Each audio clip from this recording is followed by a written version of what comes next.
Hello, everyone. My name is Zach Solomon. I'm the manager of membership and education for the Palm Springs International Film Society.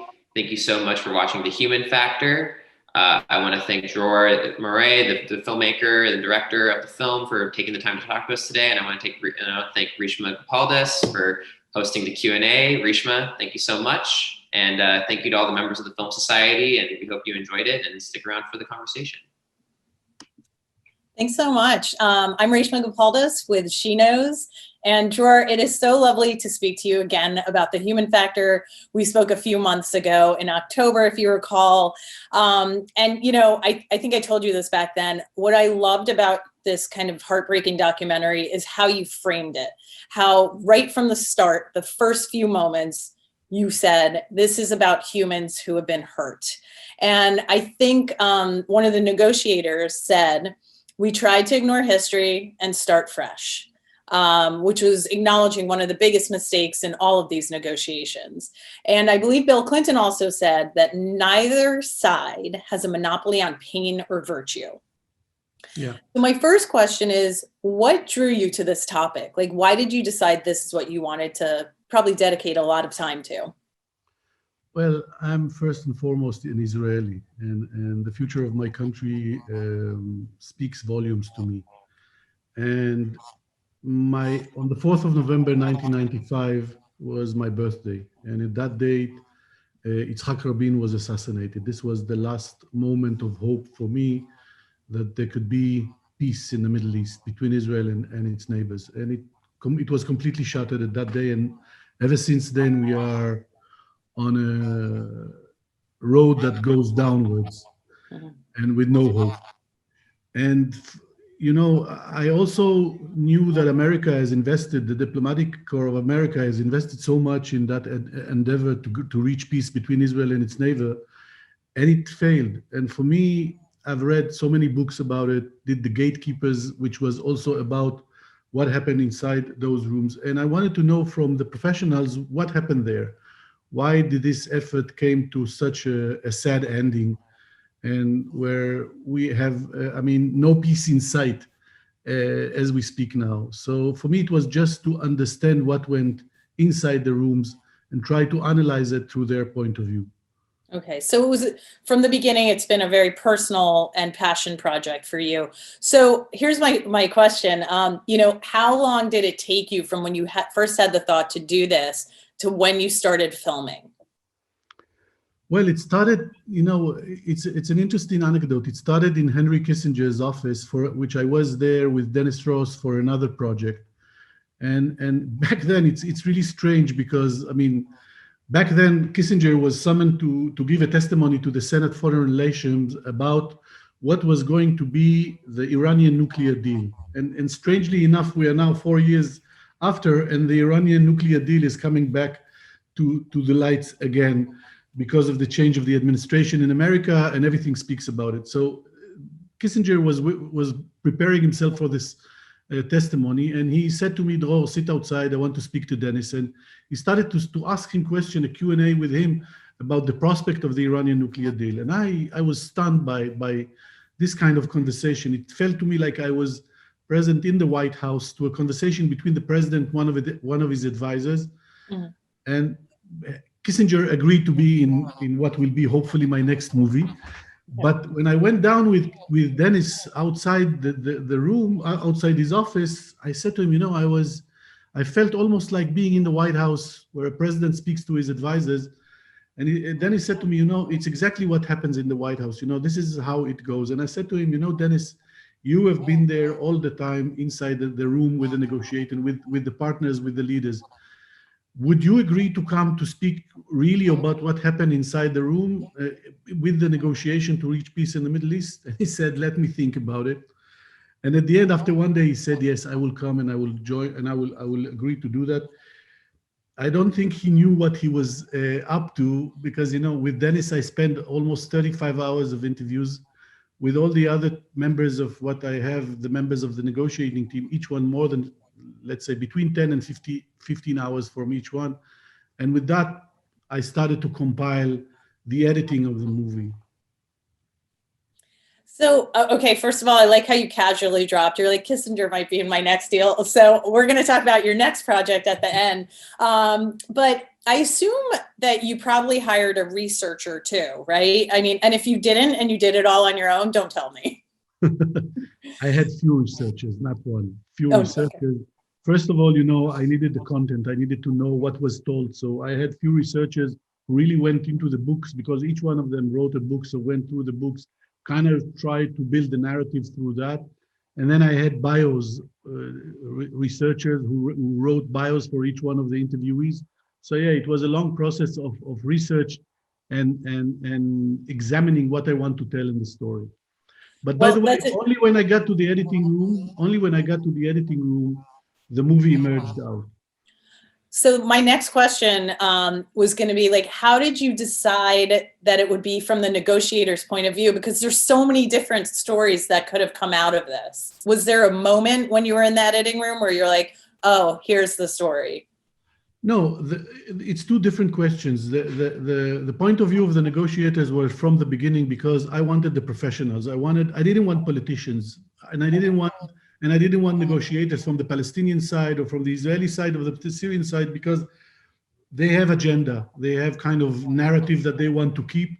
Each one, I heard them so many times, so I wanted to keep it by the professionals. So the American negotiator, whose their job was to take both sides and try to create a contract or try to create an end of conflict, this was their job. So this is why I wanted only from the perspective of the professionals.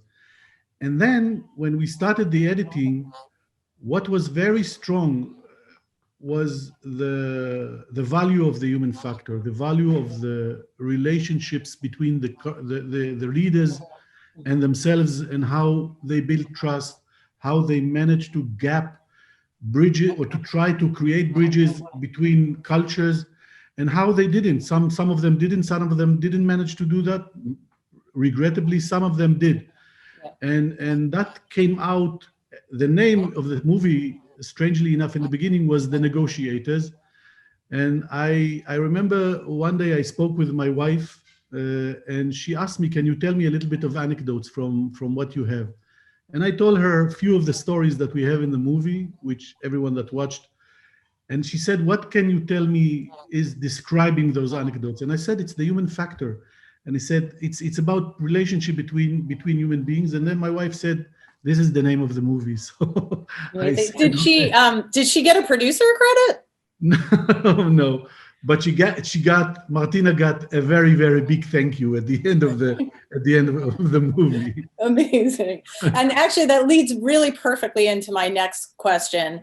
You know, until Madeleine Albright comes on the scene, women are very much virtually non-existent in this kind of negotiation process. I mean, we do see Condoleezza Rice, Hillary Clinton, and a bunch of others, but there is a significant lack of women in political, all around the world. And do you think now that especially the US has a woman in, you know, who is the first ever female vice president, how will that change things, do you think? And did you encounter any female negotiators at any point in your research? Not really, regrettably, not really. And I regret that. And I think, well, first of all, the fact that there is the first Kamala Harris, the first vice president ever in the history of the United States, a woman, is amazing. Yeah. And I mean, look, we are in the middle of a pandemic now. And where you see, I mean, it's a very big test of how women run things. So when you see all the countries that are dealing well with the pandemic are run by women. And all those that don't are run by basically men who are most of all, I would say, narcissists and egoists, and let their ego dictate some of the normal things that needs to be done. And it's about time, I have to say, it's about time for woman power. I really, really believe that. I believe that woman has a capacity and ability to get much more details into their calculation and what comes out of that than men does. So it's about time. It's about time for women to take more position of power, lead more, and take responsibility for what is going on in the world. I mean, for 3,000 years in the modern era, men have done that, and I don't think we did a really, really good job from what I see in the world. So it's about time for a change. Dror, I asked you that same question in October, and I was like, there's no way he can beat his answer from October, but you just did. So let's talk a little bit about, obviously this was a passion project, and it's very upsetting content to go deeply into. So you really did find moments of humor throughout. One of my favorite parts was like no gun, no uniform, and no kissing. So in the whole journey, what was your favorite part of this documentary? It's tough. Look, my heart broke with the assassination with Dennis Ross when he's crying during the assassination of Rabin, when he's recounting the time that he was told about the assassination. I love the story about the Golden Girls, that those terrorists, those, as he called them, freedom fighters, are watching the Golden Girls. So it was really a very nice, funny moment. I love the moment when Hussein says to Bibi, "You are not a leader. You don't know how to be. You have to grow up in order to become a leader, and you're not one today." So all those human moments where President Clinton in Camp David comes to Arafat and tells him, "You have to take this deal. The Palestinians will always remember. If you say no now, they will always blame you." And you see in the pictures that he holds his hand.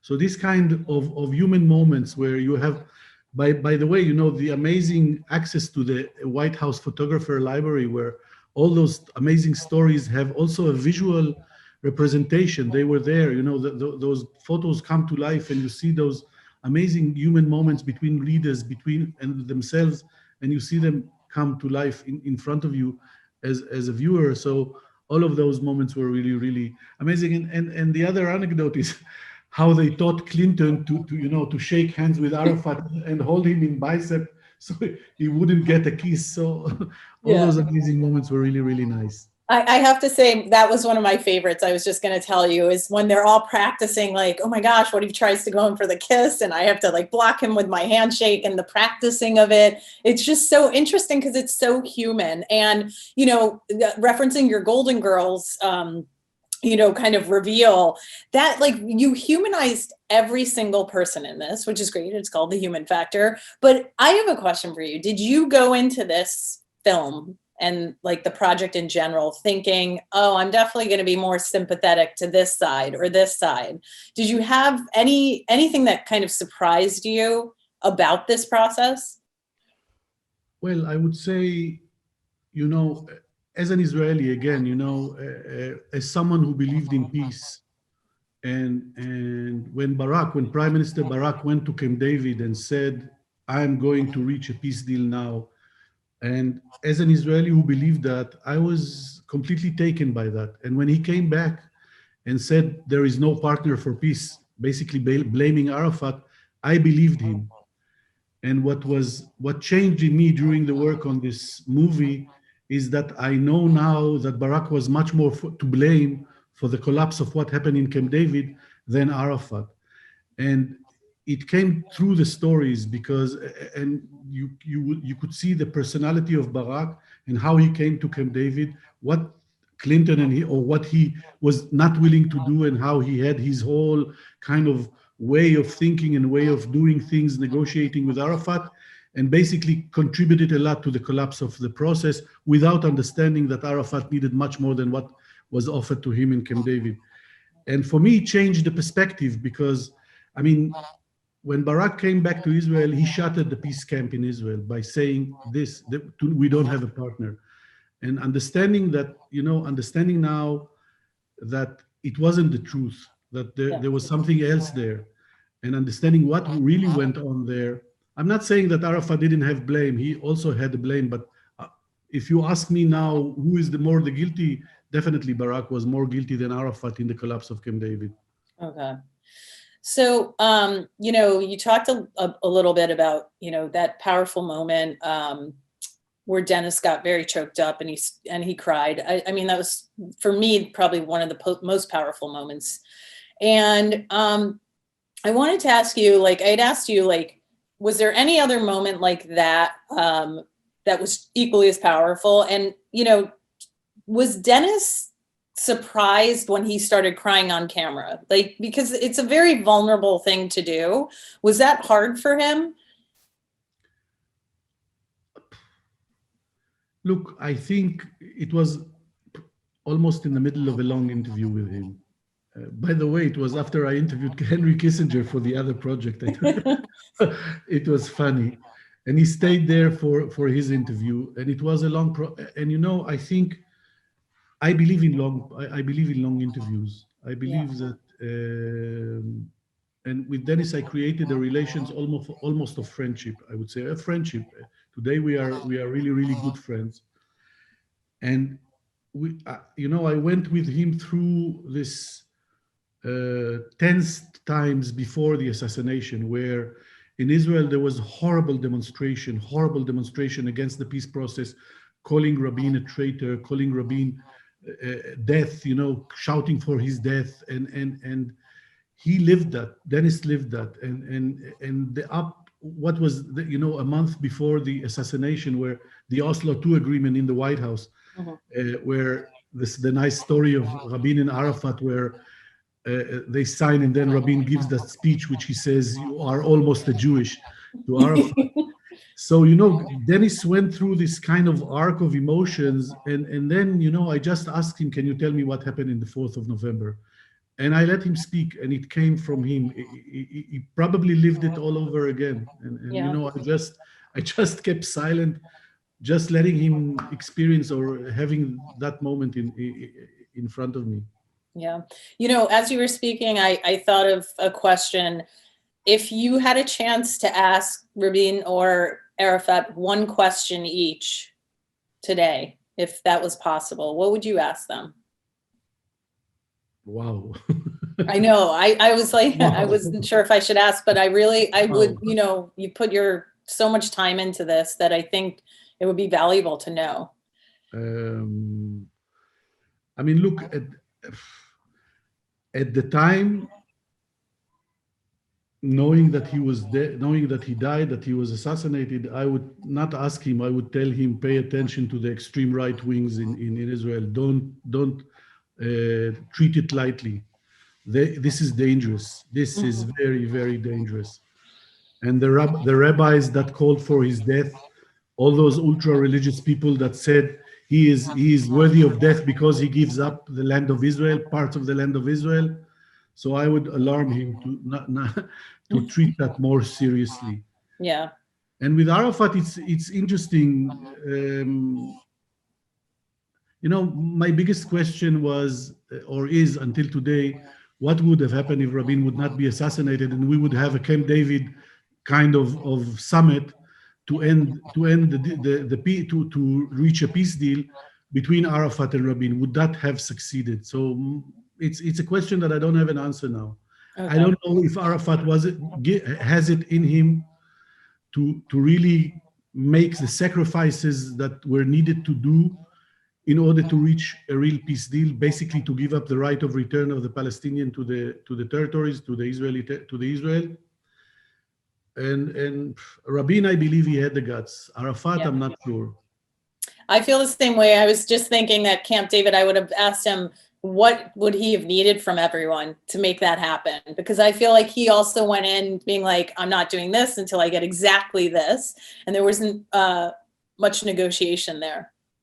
Look, at the end of the day, and we speak a lot about leadership and what is leadership. At the end of the day, a leader, I think a smart man said that a leader sees where his society needs to be and paves the way to the society to get there. Rabin did that. Rabin, as you recall in the movie, there is the story of Dennis Ross where he says to him in 1992, when he was just elected, he says to him, I want to go for a full deal with the Palestinians, and I need my boys in the army to be with me. And when Dennis asks him, why do you need them? He says, because when I will reach that place, there will be almost a civil war in Israel, and I will need those with me. So he almost predicted, kind of in a chilling omen, he kind of predicted where he will be when he reached those moments. And Arafat didn't prepare his people for peace. That's the truth. And he didn't kind of build the Palestinian society for peace. But, you know, we are crying now over spilled milk. Yeah. And at the end of the day, the Palestinians are with the weak side. They don't control everything. They just control the ability to say no. Exactly. So one of the negotiators, I can't remember if it was Dennis, said that he wouldn't, looking back, he wouldn't use the word peace. So I want to ask, Aaron David Miller. Yes. And I want to know, like, you know, after doing this, would you use the word peace today? Do you think that's something? No. No way. No way. There will not be peace decades to come. Real peace? No, I don't think there is peace. I think that I would end with what Gamal said in the end of the movie, that the leaders of today are a reflection of their own societies. And Netanyahu is a reflection, to my agony, is a very good reflection of the Israeli society today. And Abu Mazen is a reflection of the Palestinian society. And until there will be real leaders with shoulders broad enough to carry the burden of what needs to be decided in order to reach peace, and move their societies, as I said to you, move their society to those understanding that reconciliation is what is needed, we won't have peace. And we don't have those leaders now, not even in the horizon. You know, you need to build yourself up as an authority, as someone that the people can trust, and that takes time, that takes guts, and we don't have that. So I wouldn't say peace, but coexistence will be much better word now, to try to reach more coexistence and set the terms to this coexistence. You know, I think films like yours would help so much in educating people about coexistence and seeing, you know, this is how it feels to the other side, and realizing that we're all kind of going through the same challenges, the same pain that everyone's been through. But I agree with you that it's going to take quite a lot, and I think the word peace should be kind of abandoned at this point. So, you know, the documentary, you know, it ends with this really powerful statement. There's zero hope for a solution.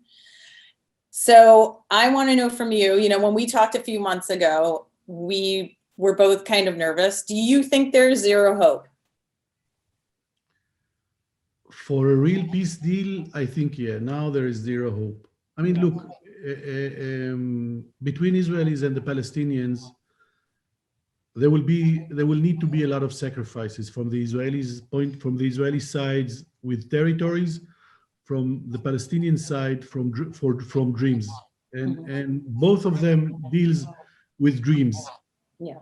I mean, the right-wing people in Israel, or the Orthodox, the religious people, dream of greater Israel, the land of the Bible, that all the territories belong to the Jewish people. And this dream is very hard to reckon with because it's religious, and we cannot fight. Well, you need a really amazing power to fight religious all over the Middle East. I mean, religious plays a very, very big part all over the Middle East. In the Palestinian side, we have two. We have Hamas, who is in Gaza, controlling Gaza, and Hamas will never, or says he will never accept the right of Israel to exist, again, from religious reason, because they think that the whole Palestine is a haram, is promised to the Muslim people. And let's say the moderate Palestinians will have to give up the right of return, which is also very, very difficult for them to do. So we are caught, and as Gamal started the movie by saying, the Middle East is all about history. That is part of the problem. That is this is the core of the issue. The Middle East is all about history. And unless you solve what you see as the injustices of the past from both sides, you will never be able to move to the future. Yeah, I mean, it's simple, like mental health, if you think about it too. Like, you can't ignore a problem and expect to move on from it unless you actually address it. Exactly. So I have a question. With the new leadership in the US, how do you see this impacting the Middle East? Well, look, I know them all almost. I interviewed them for my next project, whether it's Anthony Blinken, the next Secretary of State, whether it's Jack Sullivan, the next National Security Advisor, William Burns, the next CIA Director, a lot of them. And what I see there is really reasonable people who believes in diplomacy and believe in the power of America and in diplomacy. They have the lessons of the past in front of them. They're not going to restart something new, I hope. They can learn the lessons of the past from the movie and from what, almost 3 decades of American trying to achieve peace in the Middle East. And they can restart a new process. By the way, you know what I think about Trump and the Trump administration. But what Trump, by the fact that he managed to reach, or his administration managed to reach deals between the Arab Emirates, between Sudan, and between Morocco and Israel, by giving them American incentives, he kind of released the tie that said no Arab countries will have ties with Israel until the Palestinian problem will be solved. So the Palestinians now understand that they are not the gatekeepers, I would say, for Israel to reach a peace with all the Arab Muslim world. So that's something also that changed in the equation, which is good in my point of view, which will hopefully will lead them to a more realistic look of where they are. So in that sense, I think there is a better hope for trying to reach a coexistence, I would say, not peace. Yeah. But I think that as we started, President Biden and Vice President Kamala Harris has a lot of work, first of all, inside America to heal the wounds of the 4 years of Trump, and to heal a society that is divided, that is facing a pandemic that is roaring in America. At least in Israel, almost all the people in my age got vaccinated. So I'm vaccinated from the corona. I hope in America they will get it as soon, but they have a lot of work to do before they will get into another Middle East adventure. I know. I think they've only been in office 1 week, and I think they've already undone so much of the damage that has been done the last 4 years. And getting rid of dealing with a pandemic, I think they have to do that, and it's going to take the U.S. I mean, we're really the kid at the back of the class on this one. So I feel like I won't get vaccinated until later this year, if I'm lucky. So Dror, I want to know, tell us a little bit about your next project. I know you were already working on it back in October when we spoke. We know Kissinger is going to be in it, and you named a few other people. So what is it about, and when will it release?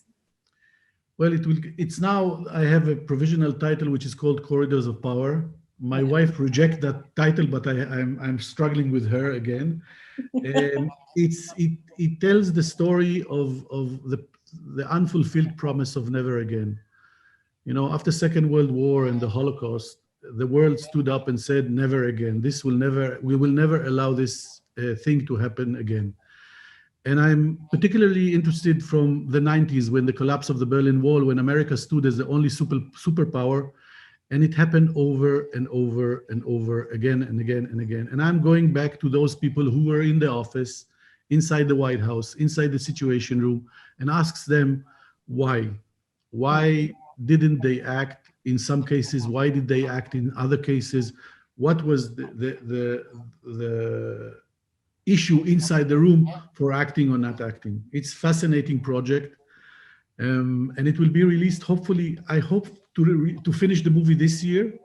We are aiming to finish the movie this year, and there's also going to be an 8-part series from that, which will be released a year after. Amazing. Well, I can't wait to talk to you about that project in the future when it's done and ready.